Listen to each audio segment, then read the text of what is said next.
رب اجعلني مقيم الصلاة ومن ذريتي ربنا وتقبل دعاء.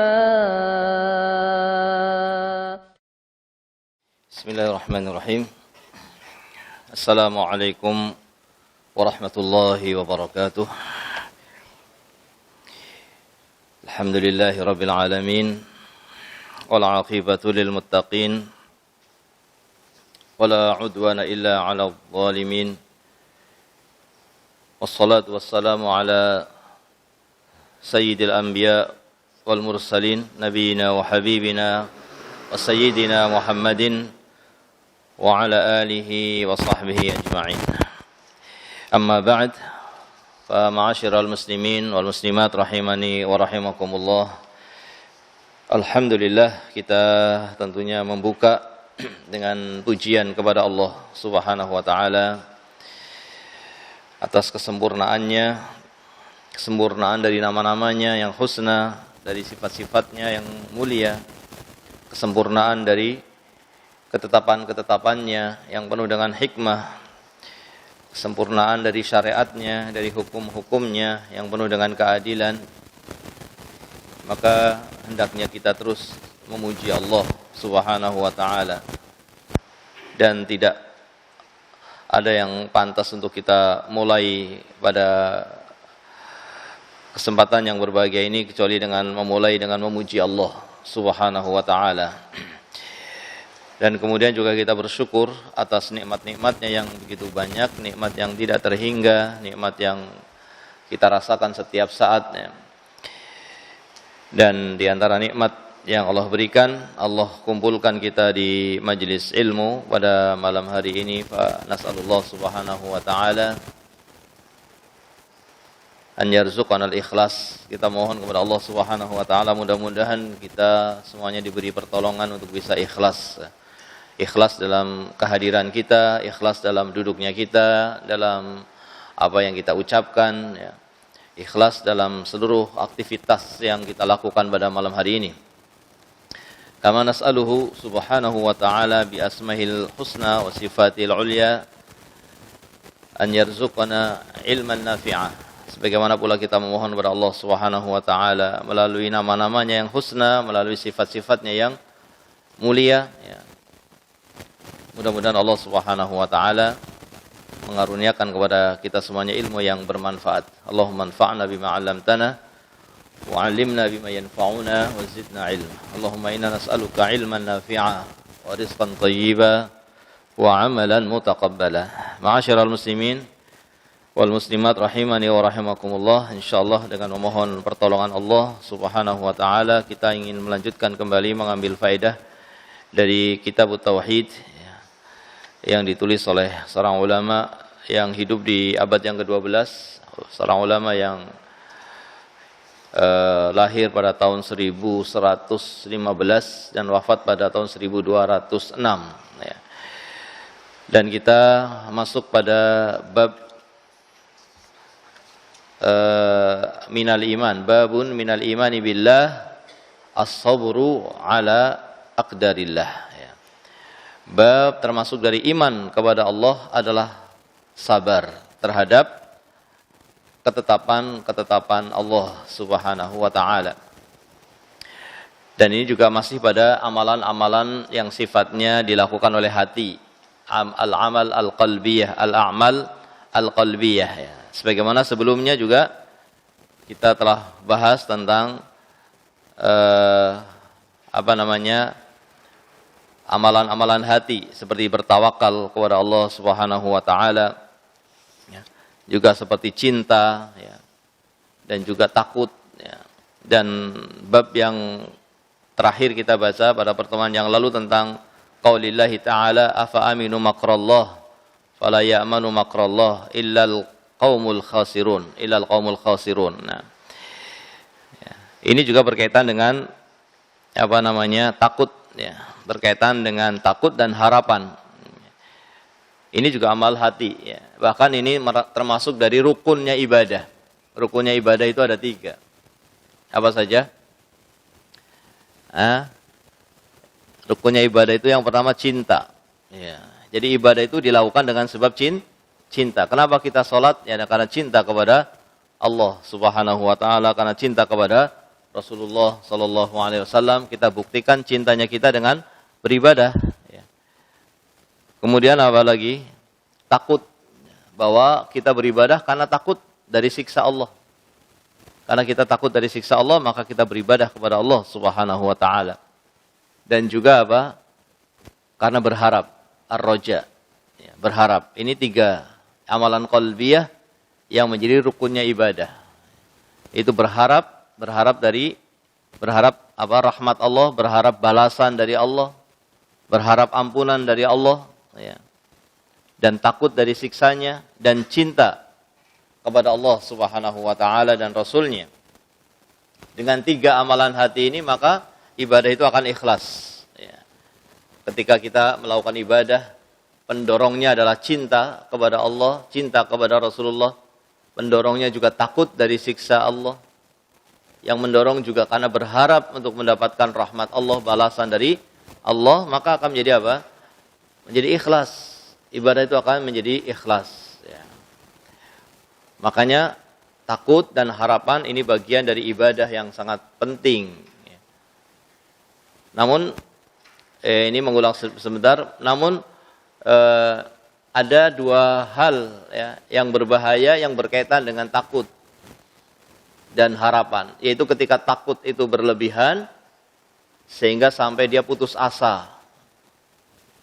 Takut kepada Allah yang berlebihan sampai merasa dia tidak akan mendapatkan ampunan. Ini yang kemudian disebut dengan putus asa. Kemudian harapan juga kalau berlebihan, ya, ini menjadi harapan yang kemudian merasa aman dari hukuman Allah, ya. Merasa aman dari hukuman Allah Subhanahu wa taala. Ini juga penghalang, ya, yang akan menghalangi ibadah kita kepada Allah. Seorang ketika sudah putus asa, ya, maka dia terhalang untuk beribadah kepada Allah Subhanahu wa taala. Begitu pula orang ketika sudah merasa aman dari siksa, ya, sehingga meskipun dia berbuat maksiat, dia tidak takut karena merasa aman sudah, ya. Karena sudah merasa bahwa dirinya pasti akan dapat ampunan misalnya. Sehingga maksiatnya terus berjalan, ya, dan merasa aman dari hukuman Allah Subhanahu wa taala. Ini akan menghalangi seseorang dalam mendekatkan diri kepada Allah. Karena kita itu dalam beribadah, orang ketika beribadah itu sedang menuju kepada Allah. Ibarat burung itu sedang terbang, ya, terbang menuju kepada Allah, maka butuh sayap. Nah, sayapnya itu adalah takut dan harapan itu. Sayapnya itu adalah takut dan harapan. Kalau sayapnya itu tidak seimbang, sehingga takutnya berlebihan, maka dia tidak akan sampai, karena sayapnya tidak seimbang. Akan rusak salah satu sayapnya. Karena rusak salah satu sayapnya, maka dengan satu sayap dia tidak akan sampai kepada Allah. Bahkan dia akan jatuh, ya. Apakah sayap harapan ataupun sayap takut, ya. Maka di sini hendaknya takut dan harapan selalu ada dan seimbang, ya. Kecuali dalam kondisi-kondisi tertentu disebutkan oleh para ulama, seperti ketika ajal sudah dekat, ya. Ketika ajal sudah dekat, maka harapannya diperkuat. Tapi ketika dalam kondisi yang bukan seperti itu, maka dibuat seimbang supaya bisa terbang menuju kepada Allah Subhanahu wa taala dengan cepat, ya. Tapi kalau hilang takutnya, terlalu besar harapannya, ya, maka dia merasa dirinya aman dari hukuman Allah Subhanahu wa taala sehingga maksiat akan terus berjalan. Dan sebaliknya, jika takutnya yang berlebihan sampai hilang harapannya, kemudian dia merasa putus asa dan merasa tidak akan dapat ampunan Allah, sehingga dia pun tidak memperbaiki dirinya. Ya. Ini pada bab sebelumnya. Oleh karena itu putus asa dari rahmat Allah dan merasa aman dari terkena hukuman dari Allah, Ini merupakan perkara yang mengurangi tauhid. Ya, perkara yang mengurangi tauhid. Kemudian masuk berikutnya bab ini. Bab minal iman billah as-sabru ala aqdarillah. Termasuk iman kepada Allah adalah sabar terhadap takdirnya Allah. Sabar terhadap ketetapan Allah Subhanahu wa ta'ala. Ini pembahasannya tentang sabar. Apa kaitannya sabar dengan tauhid? Kenapa sabar dimasukkan ke dalam bab tauhid? Ya, dikatakan dalam babnya sudah jelas minal imani billah. Karena itu termasuk dari iman kepada Allah, dan ini bagian dari mukammilatit tauhid. Penyempurna tauhid. Karena orang kalau sudah bertauhid, maka dia butuh disempurnakan tauhidnya. Sebagaimana iman. Iman itu butuh disempurnakan. Ya. Tapi setelah punya aslul iman. Setelah punya aslul iman. Ya. Yaitu tauhid itu. Kemudian disempurnakan dengan yang namanya kamalul iman. Penyempurna iman. Penyempurna iman ini wajib apa sunnah? Hah? Ada yang wajib, ada yang sunnah. Ketika penyempurna iman yang wajib, dia lakukan semuanya. Apakah wajib dijalankan ataukah wajib ditinggalkan? Dia lakukan. Yang wajib yang diperintahkan oleh Allah dia jalankan. Yang wajib ditinggalkan dari yang haram dia tinggalkan. Maka setelah dia punya aslul iman, dia mendapatkan kamalul iman. Sehingga menjadi orang yang dikatakan mukmin. Bukan hanya muslim. Karena tidak setiap muslim itu mukmin, tapi setiap mukmin pasti apa? Pasti muslim. Makanya kalau diibaratkan lingkaran itu ada lingkaran besar, itu lingkaran muslim. Yaitu orang-orang yang sudah punya aslul iman. Sudah punya tauhid. Meskipun tauhidnya belum sempurna, tapi dia punya tauhid. Atau disebut juga aslul iman. Dia punya aslul iman. Meskipun imannya belum sempurna. Ketika imannya sudah disempurnakan dengan kamalul iman yang wajib, maka dia masuk ke dalam lingkaran yang, di dalam lingkaran besar tadi ada lingkaran yang istimewa, lingkaran khusus, yaitu lingkarannya orang-orang mukmin. Apakah setiap muslim itu mukmin? Tidak, karena tidak setiap muslim masuk ke dalam lingkaran tersebut. Tapi setiap mukmin pasti apa? Pasti muslim. Gitu. Di dalam lingkaran yang kecil tadi masih ada lingkaran yang lebih kecil lagi, dan ini lingkaran yang paling istimewa, yaitu orang-orang yang bukan hanya disempurnakan imannya dengan penyempurna yang wajib, tapi disempurnakan imannya dengan penyempurna yang sunnah. Dia jalankan yang sunnah, dia tinggalkan yang makruh. Setelah dia menjalankan yang wajib dan meninggalkan yang haram, maka masuklah dia dalam lingkaran yang lebih khusus lagi, yaitu apa? Muhsin.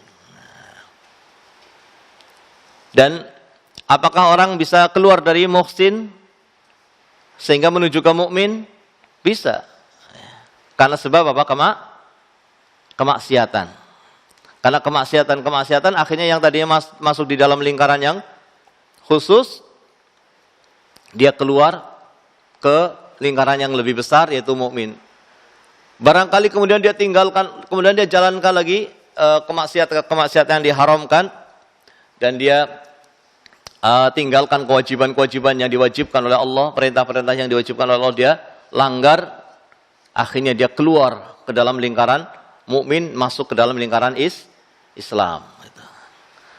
Kalau dari lingkaran Islam masih bisa keluar apa tidak? Bisa keluar.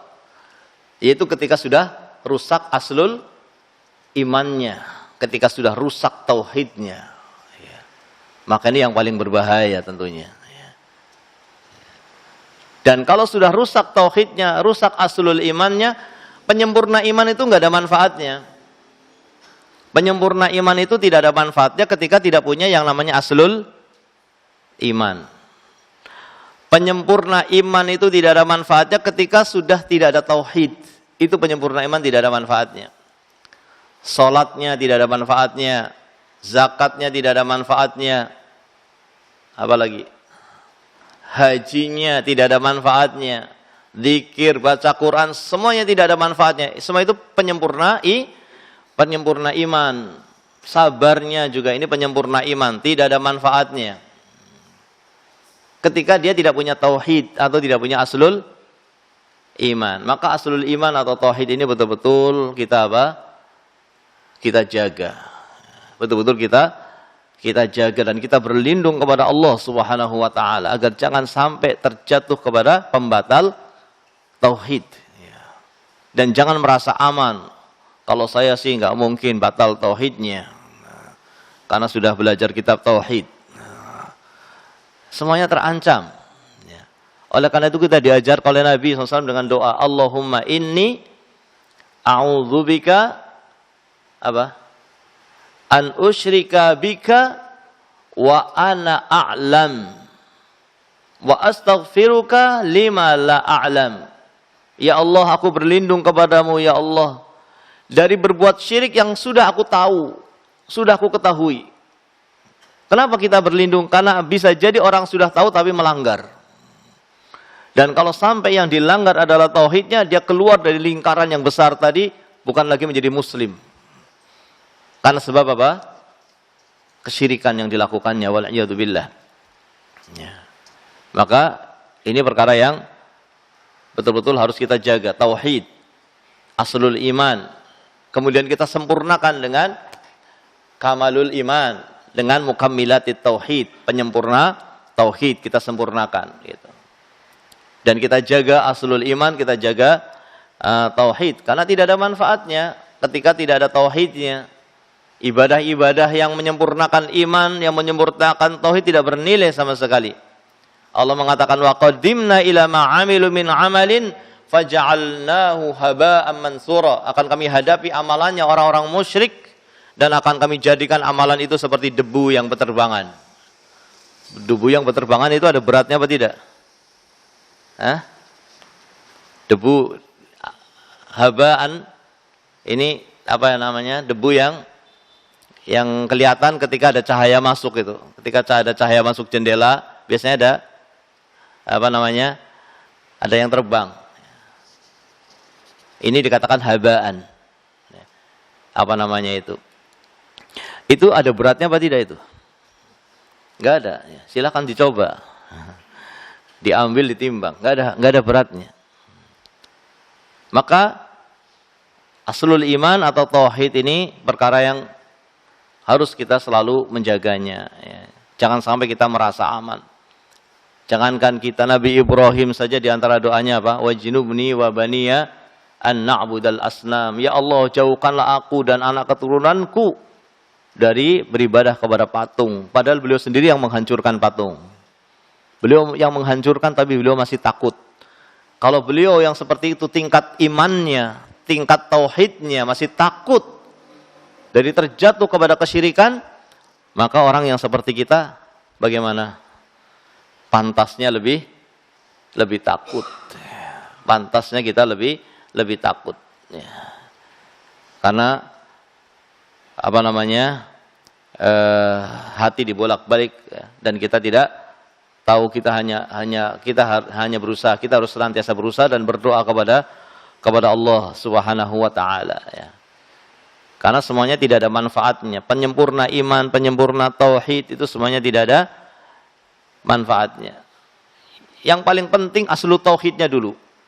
Apa aslul imannya atau tauhidnya? Orang kalau mati tidak membawa penyempurna iman, hanya punya tauhid saja, itu masih beruntung. Masih beruntung. Ya. Karena dia memang belum sempat menjalankan yang lain-lainnya, kecuali hanya bertauhid. Sebagaimana dalam hadis Bitaqah ya.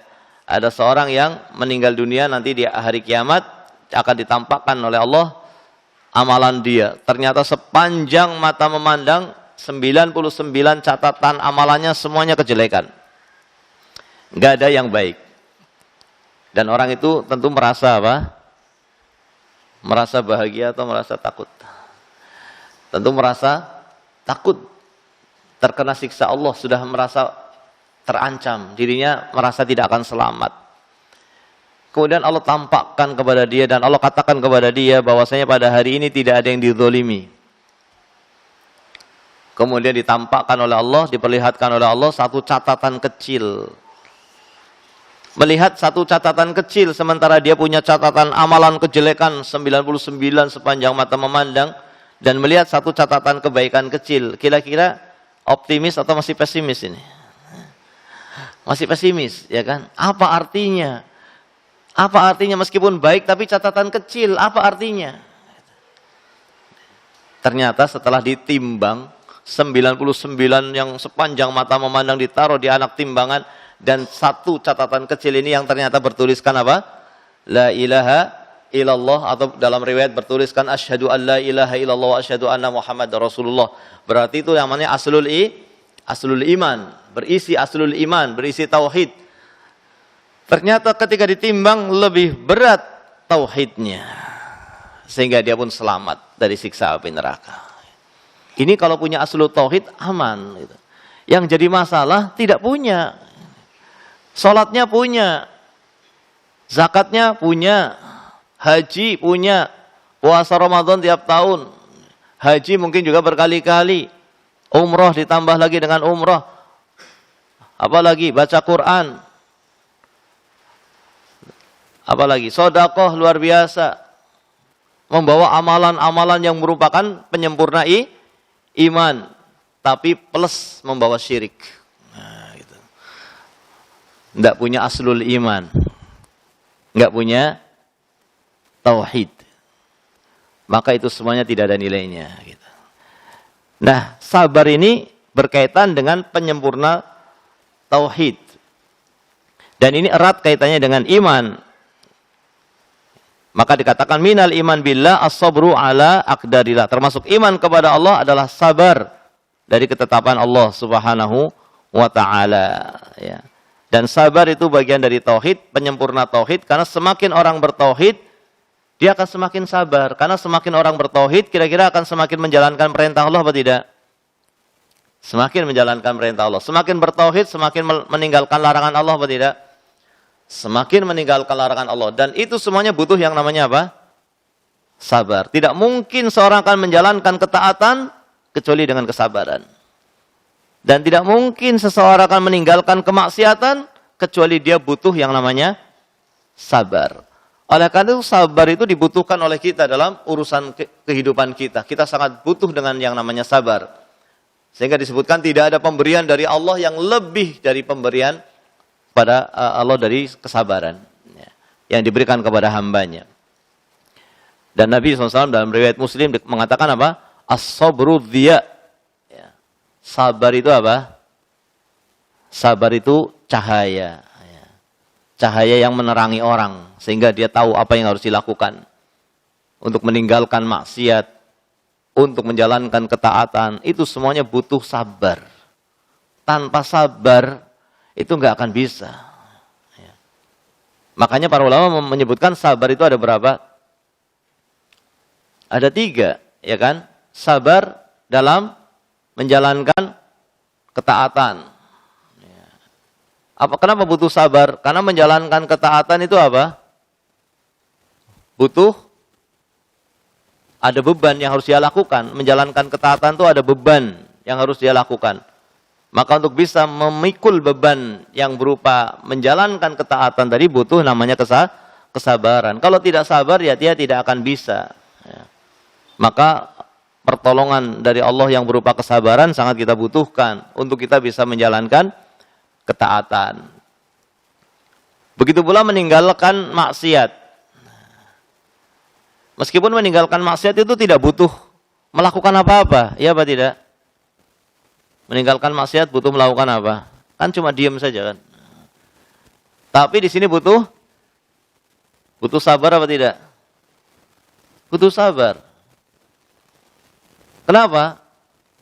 Karena ada hawa nafsu yang menyukai apa? Menyukai kemaksiatan. yang memerintahkan kepada kejelekan, dan itu Allah berikan pada diri kita. Setiap kita memiliki hawa nafsu. Innan nafsa la amaratun bisu. Sesungguhnya hawa nafsu itu mengajak kepada kejelekan. Ini kita punya musuh dalam diri kita namanya hawa nafsu, dan punya musuh dari luar kita namanya syaitan. Yang semuanya mengajak kepada kemaksiatan.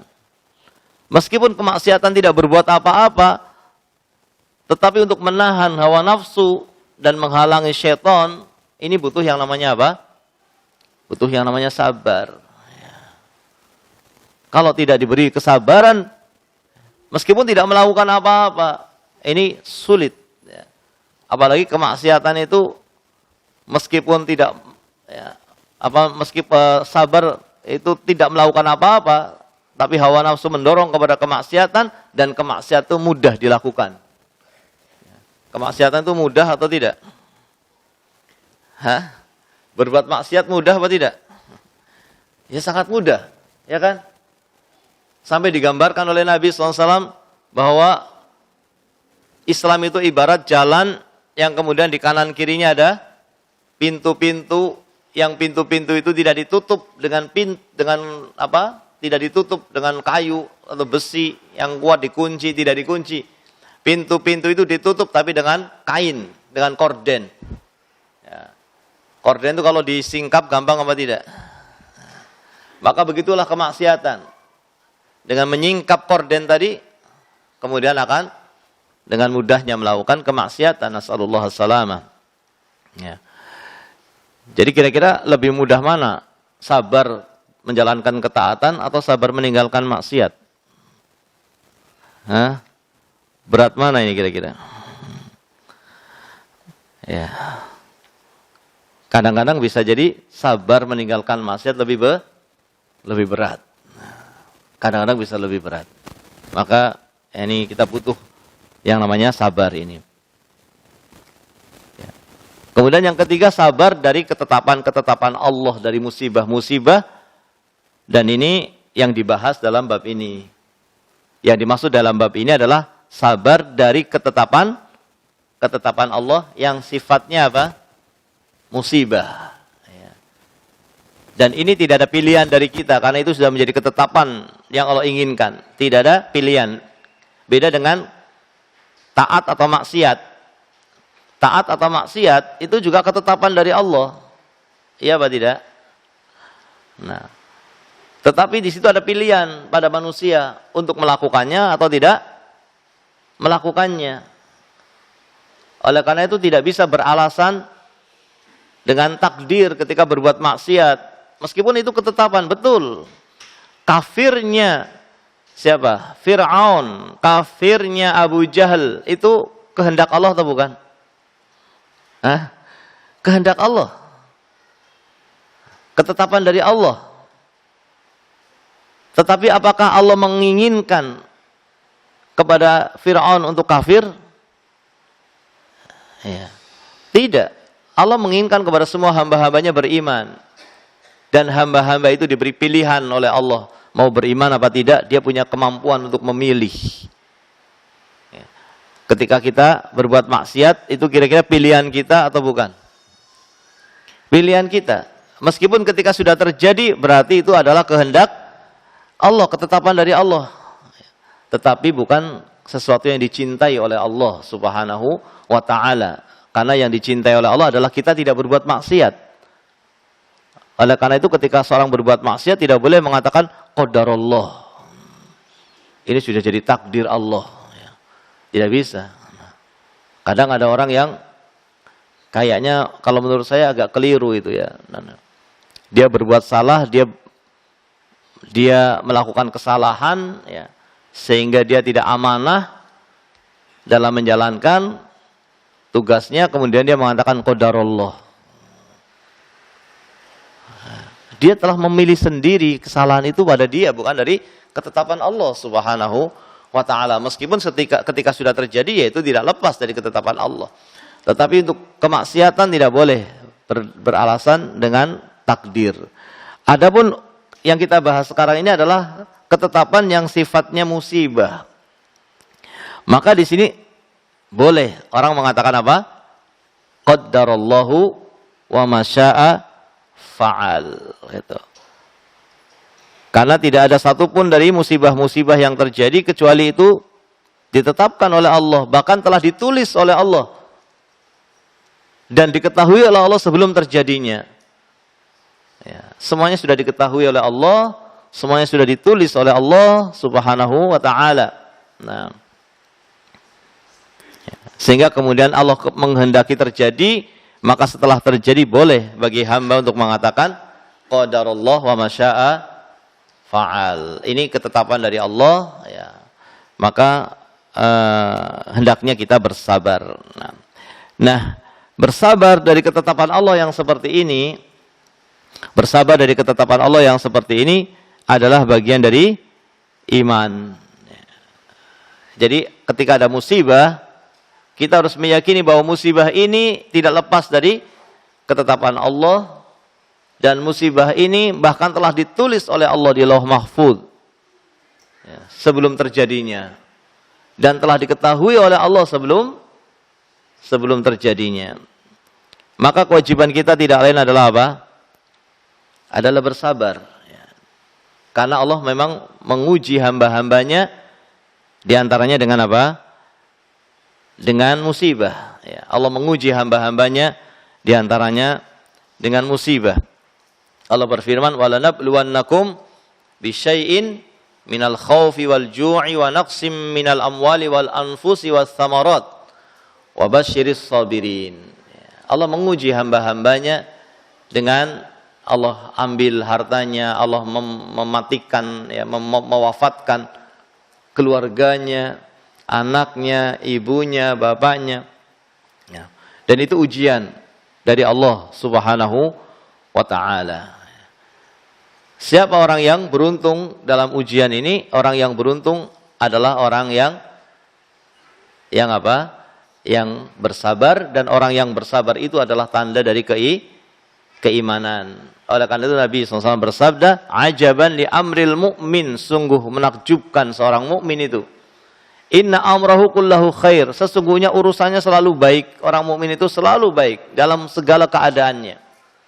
In asabathu sarra syakara fakana khairan lahu. Kalau dia mendapatkan nikmat, dia bersyukur. Ini juga ujian. Nikmat juga apa? Ujian. Makanya hati-hati jangan sampai kemudian seorang mendapatkan nikmat kemudian berbuat maksiat dengan nikmat tadi, maka dia gagal dalam ujian, dan itu bisa bagian dari hukuman dari Allah Subhanahu wa taala, sehingga jangan sampai orang merasa aman dari hukuman tadi yang sebagaimana telah lewat pembahasannya pada pertemuan yang lalu. Dan juga orang mukmin itu in asabathu dharra sabara. Orang mukmin itu menakjubkan. Kenapa? Karena kalau dia mendapatkan musibah dia sabar. Ya, fakana khairan lahu. Sehingga yang selamat, yang lulus itu hanya orang yang beriman saja. Orang yang beriman lulus karena sebab kesabaran yang Allah berikan kepadanya. Dan orang yang beriman lulus dari ujian karena syukur yang Allah berikan kepadanya. Gitu. Ya, maka ini penting, syukur dan sabar. Ya. Ini doa yang juga diajarkan Rasulullah SAW untuk kita selalu meminta, ya, di akhir salat sebelum salam. Allahumma a'inna ala dzikrika wa syukrika wa husni ibadatik. Syukur kepada Allah dan sabar dari musibah. Ini perkara yang sangat dibutuhkan dalam kehidupan kita. Sehingga ketika seorang mendapatkan musibah, ya, orang yang beriman dia akan sabar, dan ini tanda dari keimanan. Sebagaimana sabar menjalankan ketaatan adalah tanda keimanan, sabar meninggalkan maksiat adalah tanda keimanan dan tanda sempurnanya tauhid, sabar dari musibah ini juga merupakan tanda keimanan. Apa dalilnya? Dibawakan di sini qaulullah ta'ala, "Wa man yu'min billah yahdi qalbah." Barang siapa yang beriman kepada Allah, Allah akan berikan petunjuk pada hatinya. Barang siapa yang beriman kepada Allah, Allah akan berikan hidayah kepada hatinya. Apa hubungannya dengan sabar ini, ayat ini? Ada yang tahu? Barang siapa yang beriman kepada Allah, Allah akan berikan hidayah kepada hatinya. Apa kaitannya dengan sabar? Hah? Ada nggak kaitannya ayat ini dengan sabar? Kita baca lagi ya. Wa man yu'min billah, barang siapa yang beriman kepada Allah, Allah akan berikan hidayah kepada hatinya. Hah? Kira-kira mana sabarnya ini? Enggak ada kalimat sabar di sini. Kita lihat keterangan salaf. Qala Alqamah, berkata Alqamah tentang ayat ini. Yang dimaksud dengan orang yang beriman di sini adalah huwa rajul tusibuhul musibah. Yang dimaksud dengan orang yang beriman adalah seorang yang terkena musibah. Faya'lamu annaha min indillah, dan dia tahu bahwa musibah itu datangnya dari Allah karena dia beriman kepada takdir. Iman kepada takdir meliputi 4 perkara. Apa saja? Mengimani ilmunya Allah. Yang kedua, mengimani catatan takdir yang sudah ditulis oleh Allah di Lauh Mahfuz. Yang ketiga, mengimani kehendak Allah, bahwa segala sesuatu tidak lepas dari kehendak Allah. Tidak ada yang terjadi di muka bumi ini kecuali apa yang Allah inginkan. Dan yang keempat adalah meyakini bahwa semuanya diciptakan oleh Allah, termasuk perbuatan manusia itu diciptakan oleh Allah Subhanahu wa ta'ala. Nah, orang yang beriman tahu ini, iman kepada takdir ini dia tahu. Dan ini bagian dari iman kepada Allah. Ya. Maka yang dimaksud dengan orang yang beriman dalam ayat ini adalah orang yang terkena musibah dan dia tahu bahwa itu dari Allah, fayardha, kemudian dia ridha, wa yusallim, dan dia menerima. Bukan hanya sabar di sini, ridha. Ya. Para ulama itu membagi manusia dalam kaitan dengan musibah ada 4 macam. Yang pertama, orang yang tidak sabar. Ini tidak dapat apa-apa ini. Atau dapat dosa. Ya. Mendapatkan musibah dan dia tidak sabar, dia mendapatkan dosa, bukan orang yang diridhoi oleh Allah Subhanahu wa ta'ala. Yang kedua, mendapatkan musibah dia apa? Hah? Dia sabar. Dia sabar. Yang ketiga, mendapatkan musibah dia apa? Dia ridho di sini. Yang keempat, dapat musibah, dia apa? Hah? Dia bersyukur. Nah, dia bersyukur. Kenapa kok bisa bersyukur? Ya, karena dia tahu bahwa musibah yang Allah berikan kepada orang yang beriman, ya, itu ujian, dan Allah tidak akan mendolimi hamba-hambanya. Allah tidak ingin membinasakan hamba dengan musibah. Tetapi Allah justru ingin mengangkat keimanan orang yang beriman dengan musibah tersebut. Kalau imannya diangkat, kira-kira bersyukur apa tidak? Bersyukur. Apalagi dia mengetahui bahwa musibah apapun di dunia ini tidak lebih berat daripada hukuman nanti di akhirat. Ya. Bahkan musibah itu adalah untuk menghapus dosa-dosanya. Ya. Sehingga ketika Allah menghukum hambanya dengan musibah atau menguji hambanya dengan musibah, bisa jadi Allah sedang apa? Menghapus dosa-dosanya. Bisa jadi Allah menginginkan agar hamba tersebut ketika menghadap Allah nanti sudah nggak punya dosa. Kira-kira kalau seperti itu yang diinginkan, kita bersyukur apa tidak? Kita sakit, ya, ada orang sakit. Allah menghendaki orang ini sakit. Kalau dia sakitnya sebulan, dosanya habis. Sehingga dia sakit sebulan, setelah itu meninggal dunia. Kira-kira bersyukur apa tidak itu? Hah? Bersyukur. Bagaimana tidak? Apa yang kita cari? Bukankah yang kita cari adalah balasan di akhirat? Bukankah yang kita cari adalah kecintaan Allah Subhanahu wa ta'ala dan keridhaan Allah Subhanahu wa ta'ala? Ya. Adapun sakit, maka itu sesuatu yang tidak, yang sangat ringan dibanding dengan siksa Allah di akhirat. Ya. Ada juga orang yang ketika mendapatkan musibah, dia menjadi orang yang teringat kepada Allah. Tadinya maksiat, kemudian Allah ingatkan dengan musibah. Ya, sehingga dia kembali kepada Allah. Kira-kira ini bersyukur apa tidak itu?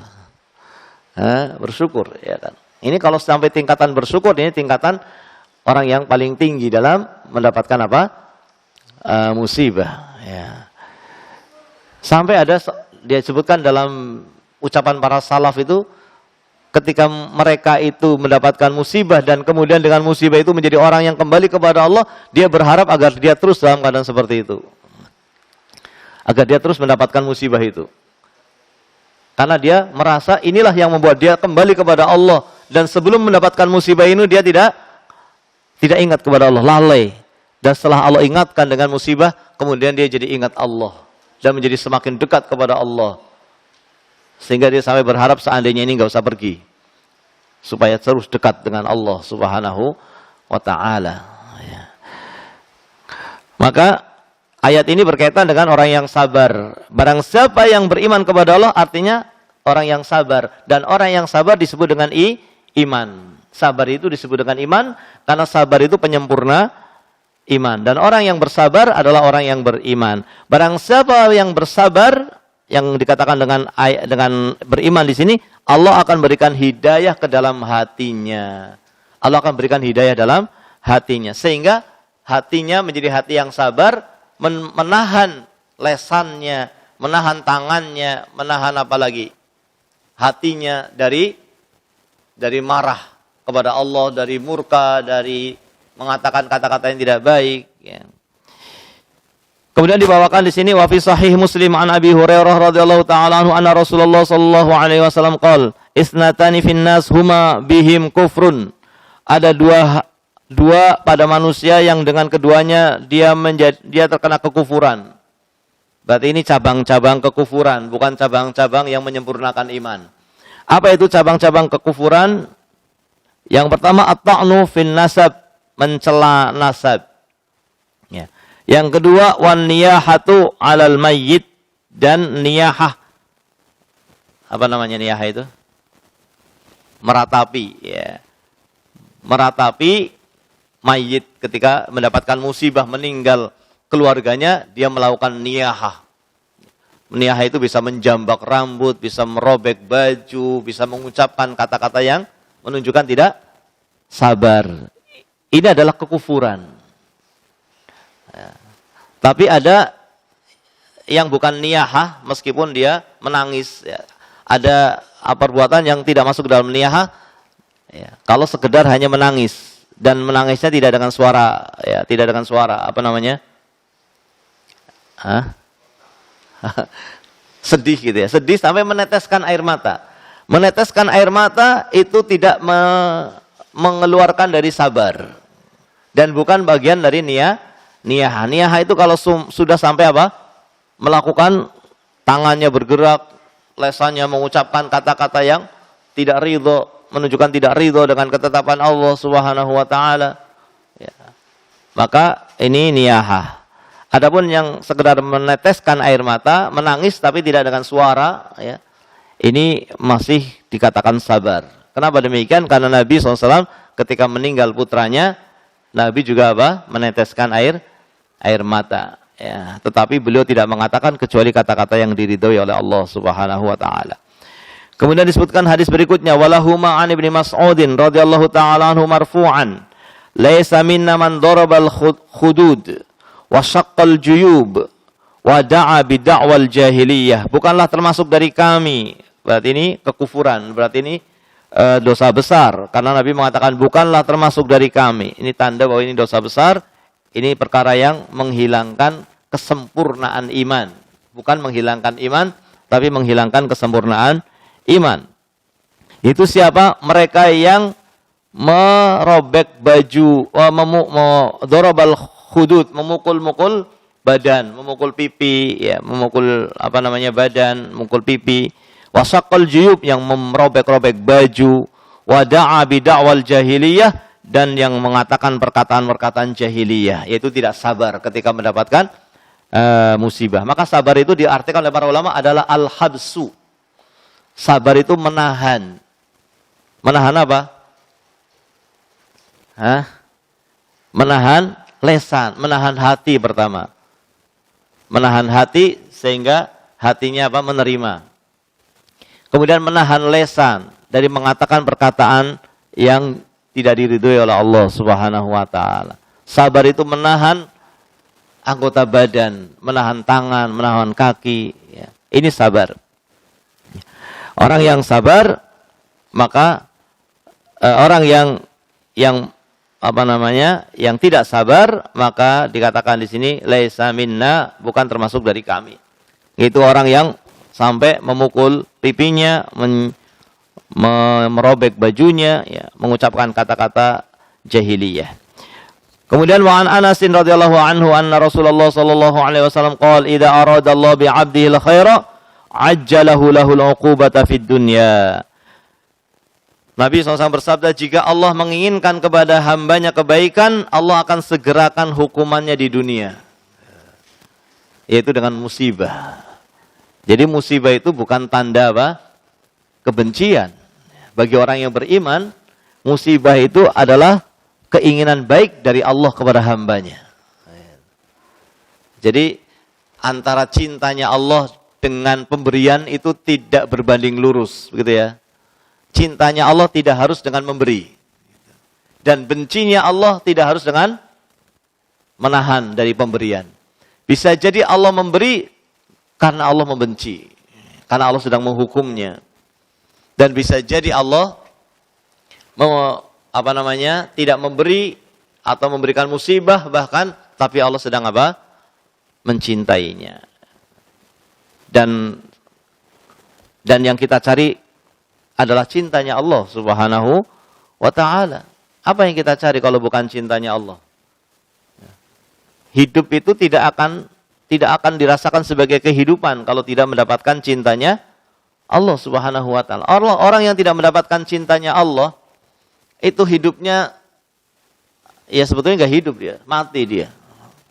Orang yang hidup tapi tidak mendapatkan cintanya Allah, maka dia orang yang mati. Ya, tidak ada manfaatnya hidupnya, tidak ada bahagia hidupnya.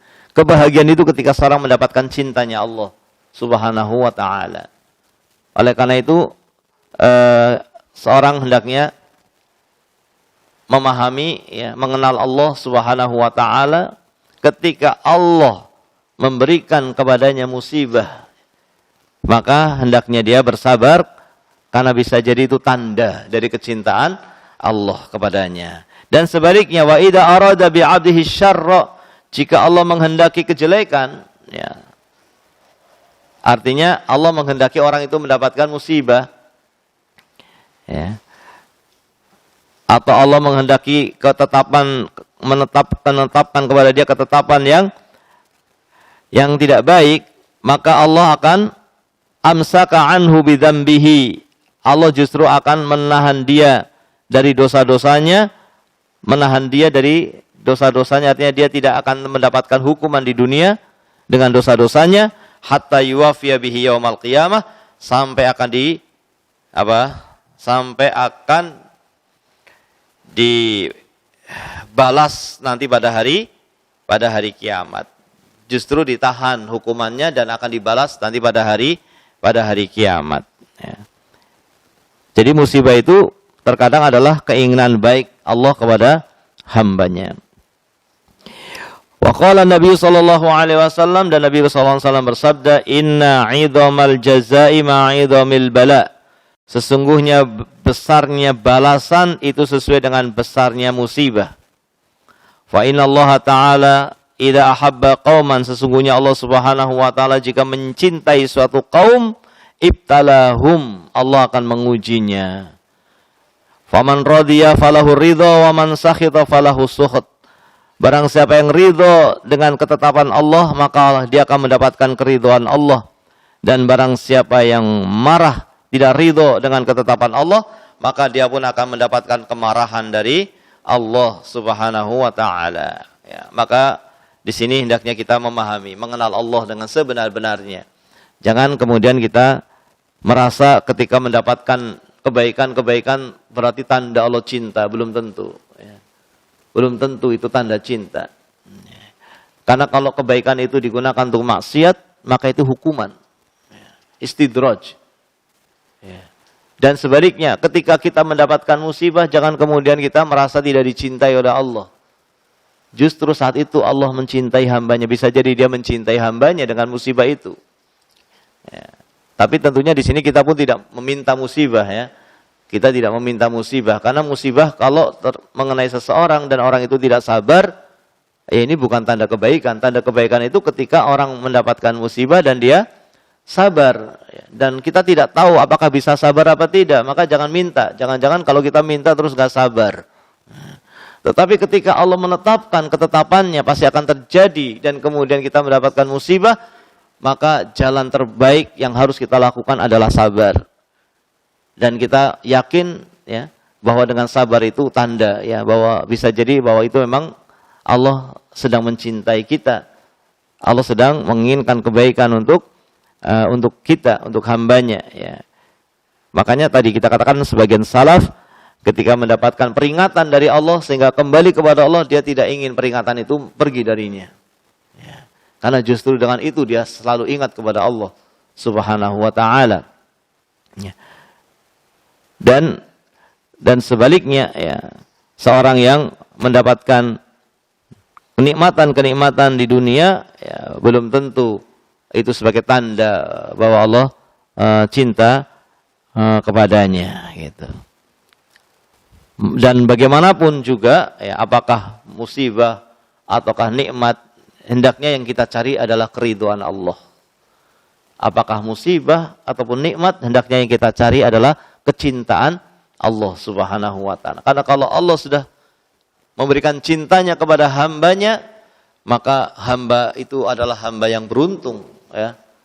Hamba yang sangat beruntung ketika dia mendapatkan kecintaan dari Allah Subhanahu wa ta'ala ya. Karena dengan itu dia akan mendapatkan kebaikan di dunia dan di akhirat. Maka jadikanlah ya, keridhaan Allah dan kecintaan Allah menjadi sesuatu yang apa? Yang kita cari gitu ya. Yang kita ingin mendapatkannya. Kecintaan Allah dan keridhaan Allah. Dan kecintaan dan keridhaan Allah ini diantaranya didapatkan dengan apa? Diantaranya didapatkan dengan sabar. Di samping didapatkan dengan yang lainnya, yaitu dengan syukur. Yaitu dengan menjalankan ketaatan. Ya, sebutkan dalam hadis Nabi, dalam hadis qudsi, wa ma taqarraba ilayya 'abdi bi syai'in ahabba ilayya mimma aftaratuhu 'alaihi atau ahabbu mimma aftaratuhu 'alaihi. Tidaklah hambaku mendekatkan diri kepadaku lebih aku cintai dari mendekatkan diri kepadaku dengan apa yang aku fardukan. Dan jika hambaku telah melakukan apa yang aku fardukan dan kemudian dia menyempurnakan dengan yang sunnah, wala yazalu 'abdi ya yataqarrabu ilayya bin nawafil hatta uhibbah. Dan tidaklah hambaku mendekatkan diri kepadaku setelah menjalankan yang wajib sehingga kemudian dia menyempurnakan dengan yang sunnah sampai aku mencintainya. Kapan cinta ini akan didapat? Setelah kita menjalankan yang sunnah. Tapi tidak meninggalkan yang wajib. Karena kalau kita menjalankan yang sunnah dengan meninggalkan yang wajib, ini namanya tertipu oleh syaitan.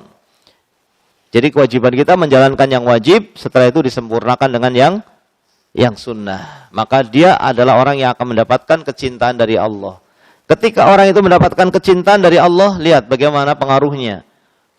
Bagaimana pengaruhnya? Kuntu sam'ahu alladhi yasma'u biha wa basaruhu alladhi yabsiru biha. Atau sam'ahu alladhi yasma'u bihi wa basaruhu alladhi yubsiru bihi. Kalau aku sudah mencintai hamba, maka aku akan menjadi pendengarannya. Aku akan menjadi penglihatannya. Wa yadahu, aku akan menjadi tangannya. Wa rijlahu, aku akan menjadi kakinya. Alladhi yamshi biha. Atau alladhi yamshi biha. Aku akan menjadi kakinya yang dia berjalan dengannya. Artinya Allah akan memberikan petunjuk ya, kepada tangannya, memberikan petunjuk kepada matanya, memberikan petunjuk kepada telinganya sehingga tidak melihat kecuali yang diridhoi oleh Allah, tidak mendengar kecuali yang diridhoi oleh Allah, diberi kemudahan oleh Allah, diberi pertolongan oleh Allah untuk bersabar dari meninggalkan maksiat. Sebagaimana tadi orang yang bersabar ketika mendapatkan musibah, Allah akan berikan petunjuk kepada hatinya sehingga menjadi hati yang ridho dengan ketetapan Allah Subhanahu wa taala. Ya. Dari sini kita mendapatkan pelajaran yang penting tentang pentingnya sabar dan butuhnya kita kepada sabar dan bahwa tanda di antara kecintaan Allah kepada hambanya ya adalah dengan memberikan ujian, dan orang yang bersabar dari ujian dia akan meraih kecintaan dari Allah Subhanahu wa taala. Masih ada waktu? Oh, sudah Isya.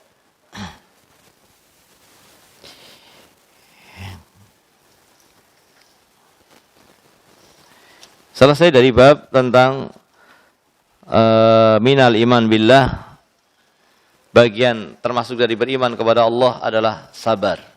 Sabar dari ketetapan Allah Subhanahu wa ta'ala. Dan kita tahu bahwa kita semuanya adalah dikuasai dalam kekuasaan Allah. Kita semuanya adalah hamba yang lemah, yang berada dalam kekuasaan Allah. Maka tidak ada yang terjadi dalam kekuasaan Allah kecuali yang Allah inginkan. Tidak akan terjadi kecuali yang Allah inginkan. Maka ketika kita mendapatkan musibah, itu tidak lepas dari apa yang Allah inginkan, dari ketetapannya, tetapi Allah tidak akan Allah tidak akan mencelakakan hambanya dengan musibah tadi. Allah tidak ingin mendolimi hambanya dengan musibah tadi. Bahkan Allah memiliki hikmah yang besar. Bisa jadi itu sebagai ujian, bisa jadi itu sebagai peringatan. Dan peringatan itu pun hanya sedikit. Dhaharul fasadu fil barri wal bahri. Ya, terjadinya kerusakan, musibah-musibah di muka bumi ini, gempa, apalagi banjir, gunung meletus, tidak lain kecuali dari sebab maksiat yang dilakukan oleh manusia. Untuk apa Allah memberikan peringatan tadi? Liudhiqahu ba'dalladzi 'amilu, untuk memberikan peringatan dari sebagian kemaksiatan.